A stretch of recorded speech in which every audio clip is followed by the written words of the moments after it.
पटना में महागठबंधन की संयुक्त प्रेस कॉन्फ्रेंस होने जा रही है। यह प्रेस कॉन्फ्रेंस राजधानी पटना के होटल मौर्य में, आपको बता दें कि तेजस्वी यादव के अध्यक्षता में यहां पर लगातार देखने को मिलेगी, जिसमें कई ऐसे अहम मुद्दे हैं जिन पर लगातार चर्चा यहां पर की जाएगी। तेजस्वी यादव के नेतृत्व में लगातार कई अहम फैसले इससे पहले भी लिए जा चुके हैं और इस गठबंधन में लगातार ये देखने को मिल रहा है कि अब भी जब प्रेस कॉन्फ्रेंस होगी तो उसके बाद लगातार कई ऐलान यहां पर हो सकते हैं।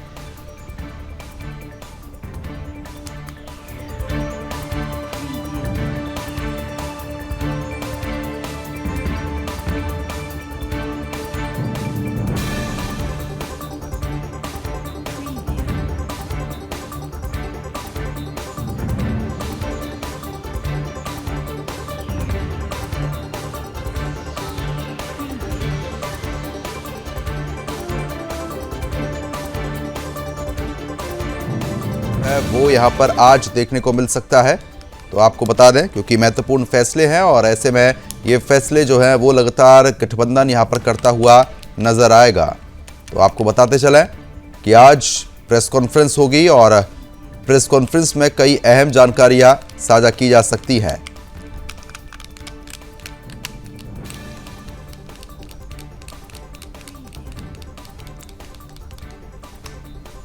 तो बता दें आपको कि बिहार में जिस तरीके से अब चुनाव बेहद नजदीक, तो ऐसे में लगातार प्रेस कॉन्फ्रेंस का जो दौर है वो यहां पर देखने को मिल रहा है।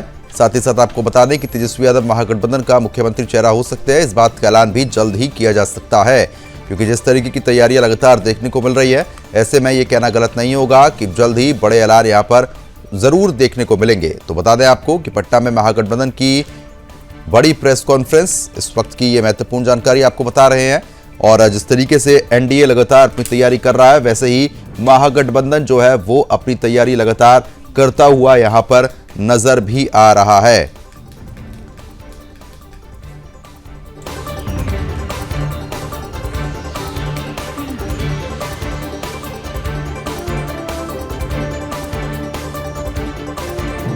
कि आज महत्वपूर्ण बातें जो हैं वो प्रेस कॉन्फ्रेंस में देखने को मिल सकती है, क्योंकि जिस तरीके से लगातार आपको बता दें कि तैयारी पूरी चल रही है। अब ऐसे में आपको बता दें कि पटना में महागठबंधन की संयुक्त प्रेस कॉन्फ्रेंस होने जा रही है। यह प्रेस कॉन्फ्रेंस राजधानी पटना के होटल मौर्य में निर्धारित है। मंच पर तेजस्वी यादव के चेहरे वाला बड़ा पोस्टर भी लगाया गया, जो इस बात का स्पष्ट संकेत दे रहा है कि आज महागठबंधन तेजस्वी यादव को अपना मुख्यमंत्री पद का चेहरा घोषित कर सकता है। आज की प्रेस कॉन्फ्रेंस में तेजस्वी यादव के मुख्यमंत्री पद के उम्मीदवार होने की आधिकारिक घोषणा हो जाएगी। साथ ही महागठबंधन आज से अपने चुनावी वादों को लेकर चलो बिहार बदले बिहार के साथ जनता के बीच उतरने जा रहा है। प्रेस कॉन्फ्रेंस में न सिर्फ मुख्यमंत्री पद के चेहरे पर मोहर लगेगी, बल्कि सीट बंटवारे और वीआईपी प्रमुख मुकेश साहनी की भूमिका पर भी तस्वीर साफ होगी। चर्चा है कि मुकेश साहनी को उप मुख्यमंत्री पद का उम्मीदवार बनाए जाने पर महागठबंधन में सहमति बन गई है। हालांकि इसकी औपचारिक घोषणा आज हो सकती है। कांग्रेस पार्टी, जो अब तक मुख्यमंत्री चेहरे को लेकर संशय में थी, उसने भी आखिर में तेजस्वी यादव के नेतृत्व को समर्थन देने का मन बना लिया है। कांग्रेस अब इस मुद्दे को पीछे छोड़ते हुए सीटों के निष्पक्ष वितरण पर जोर दे रही है। बुधवार को हुई बैठक में कांग्रेस नेता अशोक गहलोत, आरजेडी सुप्रीमो लालू प्रसाद यादव और तेजस्वी यादव के बीच लंबी चर्चा हुई। इस मुलाकात में कांग्रेस के बिहार प्रभारी कृष्णा भी मौजूद रहे। बताया जा रहा है कि इस बातचीत में दोनों दलों के बीच कई मतभेद सुलझ गए हैं। महागठबंधन के भीतर कुछ सीटों पर दोस्ताना मुकाबले की स्थिति भी बन सकती है। आज की बैठक में अंतिम निर्णय संभव बताया जा रहा है।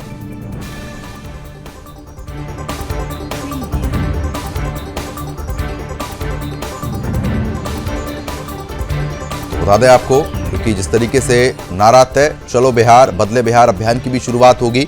मुख्यमंत्री चेहरे पर सस्पेंस जो बना हुआ था, वो सस्पेंस आज खत्म पर ही वोट पड़ने हैं, किसी और तस्वीर पर वोट नहीं पड़ने हैं। समझ गए? राहुल गांधी जी का सिंगल चेहरा होना चाहिए और अब गठबंधन में सबका होना चाहिए। गठबंधन में तीनों जो गठबंधन है उनका होना चाहिए। ये सही नहीं है और इसका संदेश गलत। देखिए, महागठबंधन में महादरार है, वो खाना पूर्ति कर रहे हैं। वो शुरुआती दौर में जो लीड होती है वो एनडीए के पास है। एकदम स्पष्ट हो गया है कि महागठबंधन में जो फूट है उसको पाटने में पूरी तरह राहुल गांधी, तेजस्वी यादव फेल हुए हैं। जनता के बीच में संदेश चला गया है। राजद और कांग्रेस के कार्यकर्ता एक दूसरे के खिलाफ चुनाव लड़ रहे हैं। कई सीटों पर उनका तालमेल नहीं हुआ है और बिहार की अन्य सीटों पर भी इसका असर हो रहा है।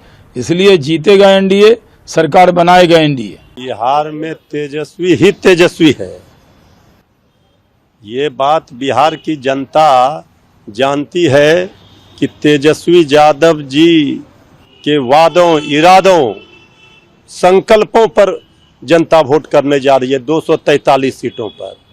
इसलिए तेजस्वी भव बिहार ये बोल रहा है बिहार की जनता। देखिए, ये बिहार के चुनाव को लेकर के महागठबंधन की पीसी है, और बिहार चुनाव में जो हमारे बिहार के महागठबंधन के नेतृत्वकर्ता और मुख्यमंत्री का चेहरा है, वही उन्हीं का फोटो है तेजस्वी जी का।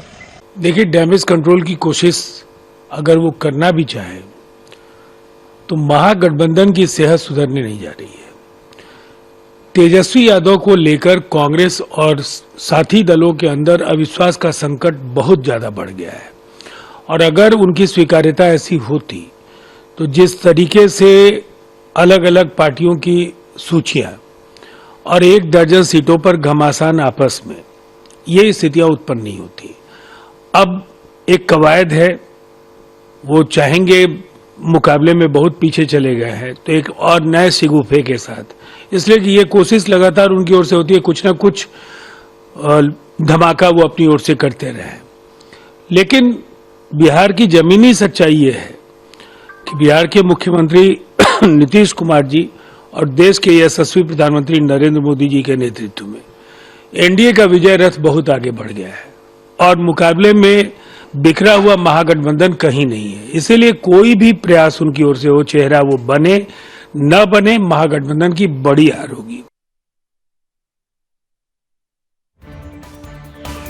जो है वो लगातार आप सुन रहे थे। अब आगे बढ़ लेते हैं, खास मेहमान हमारे साथ जुड़ चुके हैं, उनका रुख कर लेते हैं। भूपेंद्र यादव बीजेपी प्रवक्ता हमारे साथ लगातार जुड़े हुए हैं। सैफ अली खान आरजेडी प्रवक्ता भी लगातार बने। हिमांशु कुमार सिंह जेडीयू प्रवक्ता, रतन तिवारी कांग्रेस प्रवक्ता हमारे साथ बने हुए हैं। सैफ अली खान लगातार कह रहे थे कि आज उम्मीद है कि इसका ऐलान यहां पर किया जा सकता है। हिमांशु जी, मैं आपसे समझना चाहूंगा, क्योंकि जिस तरीके से तेजस्वी यादव के नाम को लेकर ऐलान हो सकता है, बड़े बड़े पोस्टर उनके लग गए हैं, क्या स्थिति बनी हुई है महागठबंधन में अभी? सभी को नमस्कार। देखिए, महागठबंधन में स्थिति यही है कि उनके जो जितने भी घटक दल हैं सभी आपस में ही लड़ रहे हैं और बोल रहे हैं कि फ्रेंडली फाइट है। अगर फ्रेंडली फाइट जैसा कुछ होता नहीं है, अगर फ्रेंडली है तो फाइट नहीं होता है, फाइट है तो फ्रेंडली नहीं होता है। 243 सीट है, 254 प्रत्याशी खड़े हुए हैं महागठबंधन की तरफ से, तो इससे ही पता लगता है कि आपस में सभी स्वार्थ की पूर्ति के लिए ये महागठबंधन नहीं महाठगबंधन है। और पप्पू जी जो है कांग्रेस के नेता है, जब राहुल जी आए थे तो उनके साथ घूम रहे थे, और टिकट बंटवारे में की उनकी भूमिका है। उन्होंने बोला कि सबसे बड़े जो महागठबंधन के नेता है वो राहुल जी है, तेजस्वी जी नहीं है, और चेहरा जो है वो राहुल जी का चेहरा है। इसी से आपको पता लग जाता है कि ये सब सिर्फ है, विपक्ष किसी तरह चाहता है कि वो अब जो भी उनका डैमेज हो गया उसको डैमेज कंट्रोल किया जाए, और जनता ये सब चीजें देख रही है। तो जनता जानती है कि उसको अब लालटेन के युग में नहीं जाना है, चरवाहा विद्यालय के युग में नहीं जाना है। उन नीतीश कुमार और एनडीए की जो विकास का रास्ता जो उन्होंने प्रशस्त किया है, उसके तरफ जनता जाना चाहती है, तो ये कोई मुद्दा ही नहीं है। ठीक है, मैं आपके पास तुरंत लौटूंगा। रतन तिवारी जी कांग्रेस प्रवक्ता लगातार बने हुए। रतन जी, ऐसा लग रहा है क्या जितनी प्राथमिकता कांग्रेस पार्टी को मिलनी चाहिए थी उतनी नहीं मिल पा रही है? अशोक गहलोत जी भी मुलाकात कर रहे पहुंच रहे हैं, उसके बाद समझौता करना पड़ रहा है कहीं ना कहीं किसी चीज में? देखिए शर्मा जी, निश्चित तौर पे आरजेडी बिहार की सबसे बड़ी दल है और सबसे ज्यादा संख्या में उनके विधायक हैं, और निश्चित तौर पे अगर हमारी महागठबंधन की सरकार बनती है तो निश्चित तौर पे आरजेडी के तेजस्वी यादव ही बिहार के हमारे अगले मुख्यमंत्री बनने जा रहे हैं। और दूसरी बात, जो हमारे मित्र ने अभी कहा कि इनके यहाँ पे ये चल रहा है, उनके वहां पे ये चल रहा है, पहले अपनी बात करें। इनके मांझी जी क्या कह रहे थे वो बताना चाहिए। इनके उपेंद्र कुशवाहा जी कितना बड़ा ट्वीट कर रहे थे, भावनात्मक ट्वीट कर रहे थे, वो बताना चाहिए। और इनके यहाँ पे क्या चल रहा है, कितना गड़बड़ झाला है, ये इनको बताना चाहिए। हमारे यहाँ पे मजबूत स्थिति है, सब कुछ दुरुस्त चल रहा है, हमारा स्ट्रेटेजिक प्लान के तहत हम काम कर रहे हैं, आगे बढ़ रहे हैं। देखिए, कुछ सीटों पे फ्रेंडली फाइट होनी जरूरी है। हमने राजस्थान में भी देखा था, इनका जहां एनडीए का घटक दल था वहां पे भी हमने देखा था। तो कहीं कहीं कुछ सीटें ऐसी होती हैं, शर्मा जी आपको भी पता है, आप मीडिया में लंबे समय से काम कर रहे हैं, कुछ सीटों पे जब बात नहीं बन पाती तो वहां पे फ्रेंडली फाइट होती है। लेकिन कुछ सीट का अभी आज नामांकन वापस करने का आखिरी दिन है। मुझे मालूम है कि अभी 15 से 20 मिनट में प्रेस कॉन्फ्रेंस शुरू हो जाएगी, उसमें बहुत कुछ स्पष्ट हो जाएगा, बहुत कुछ साफ हो जाएगा। और इस प्रेस कॉन्फ्रेंस के बाद ये भारतीय जनता पार्टी पूरी तरीके से महागठबंधन के घर में टार्च लेके घूमेंगे और महागठबंधन पे उंगली उठाएंगे। लेकिन बिहार को आज पूरी तरीके स्पष्ट और क्लियर हम करने जा रहे हैं। 15-20 मिनट का इंतजार करना होगा बिहार वासियों को। बीजेपी प्रवक्ता लगातार हमारे साथ बने हुए हैं भूपेंद्र जी, क्योंकि देखिए जिस तरीके से वादे बहुत बड़े बड़े किए गए, कल भी आरजेडी की तरफ से यहाँ पर लगातार प्रेस कॉन्फ्रेंस हुई जिसमें सरकारी नौकरी देने का वादा हो गया, दीदियों को 30,000 रुपए मासिक सैलरी देने का वादा यहाँ पर कर दिया गया था। उसको किस तरीके से आप देख रहे हैं? और अब तेजस्वी यादव फेस भी बन सकते हैं सीएम का? कि भ्रष्टाचार, परिवारवाद और वंशवाद के बुनियाद पर खड़ा है इनकी पार्टी रे भाई, पूरे एनडीए गठबंधन का। समाजवाद और वंशवाद इनका जो है ना दिखावा है। अब बिहार की सत्ता हथियाने के लिए आदरणीय लालू प्रसाद जी और उनके कुनबे जो लगे हुए हैं फिराक में, तो बिहार की सम्मानित जनता इनको 2025 में मतियामेट करके माफ नहीं करने जा रही। और भाई ये हमारे जो है ना प्रवक्ता भाई बोल रहे हैं मौलाना जी कि इनके जैसा गोबर उठाता है, तो हम इनसे पूछना चाहते हैं कि गाय काटने वाले हैं, हम प्योर जदू वंश के हैं, अब गोबर उठाना तो मेरा धर्म है मेरे भाई, लेकिन लालू की तरह हम लोग गोबर नहीं उठाए हैं। लालू जी गरेड़ी परिवार से आते हैं, कि गोबर के हाल का जानने गए भाई, कि गोबर इनको, ये तो भेड़ी चढ़ाने वाले के बाल बच्चे हैं आदरणीय लालू प्रसाद जी। अब बिहार के जदू वंश के घोंघी ओढ़ लिए और पूरे 75% हम किश्नौट यादव है रे भाई बिहार के प्रदेश के अंदर में। 0.5% गरेड़ी परिवार से आने वाला लालू प्रसाद जो है ना जदू वंश का टाइटल बदल करके, टाइटल चोरी करके बिहार की जदू वंश के मटियामेट कर दिया। ट्रेन से खून खिंचवा करके जो है ना रिसोर्स लूट करके यही दानापुर के जो है ना बेली रोड पर 11,000 करोड़ का मॉल 7.5 बीघा जो है ना जमीन पर बना रहा है सुजाता होटल के मालिक से जो है ना होटल देने के बदले में। ये लोग भ्रष्टाचारी परिवार। ठीक है, सैफ अली खान जी जवाब दे दीजिए इसका। सैफ अली खान जी जवाब दीजिए। इस बात को सुनिए, ये मौलाना जो बोल रहा है बैठ करके जदू वंश पर, पूरे देश की जदू वंश सुन रहा है। मौलाना सुनो, ये सुनिए, यही मौलाना ये क्या किया कि राबड़ी देवी को ताजिया पूजने के लिए जो है ना लाया, और उसी दिन जदू वंश के अजय यादव को वो तिहारी में हत्या होता है। ऐसे मौलाना जो है आज जो है ना घोटाला की बात बर्बाद किए हुए हैं। अरे जदू वंश के तो लालू तुम्हारा गरेड़ी होबे नहीं किया, क्या होगा तुम्हारा? घर बढ़ाओ मत मौलाना, तुमको भी मटिया मेट यही लालू परिवार करेगा। नहीं, एक एक करके बात करेंगे, एक एक करके बात करते हैं। ठीक है भूपेंद्र जी, मैं आऊंगा आपके पास भी। प्रदुमन जी मैं बोल रहा हूँ, नहीं प्रदुमन जी मेरी बात को पूरा होने दीजिए प्लीज। अरे तुम लोग कोट करने वाले जो चंदा नेता, ये मौलाना क्या बात करेगा? अजय यादव का हत्या जो है कौन किया? मुसलमान किया। मोतिहारी में पूरा बिहार की जदू वंश सुन रहा है। गरेड़ी एगो गरेड़ी पूरे बिहार के जदू वंश को ये जो भेड़ बकरा बना के चढ़ाने के लिए मौलाना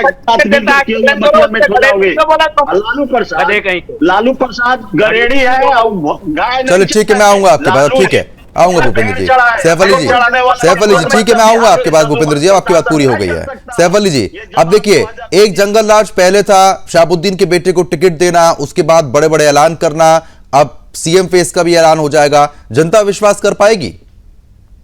लालू से कह देना, ये व्यक्ति कह रहा है कि मैं गाय के लेकिन वंश का रक्षक हूं, तो भारतीय जनता पार्टी ये बताए और मीट के एक्सपोर्टर से 250 करोड़ रुपए का चंदा क्यों लेती है? अब चले ठीक है, समय कम है, मैं रोकना चाहूंगा आप सभी को। आप सभी मेहमानों का बहुत बहुत शुक्रिया हमारे साथ जुड़ने के लिए, चर्चा में हिस्सा लेने के लिए। तो फिलहाल अब से कुछ ही देर बाद ये प्रेस कॉन्फ्रेंस भी शुरू हो जाएगी और उसमें सीएम फेस को लेकर जो सस्पेंस बना हुआ था, उम्मीद है कि वो खत्म होगा।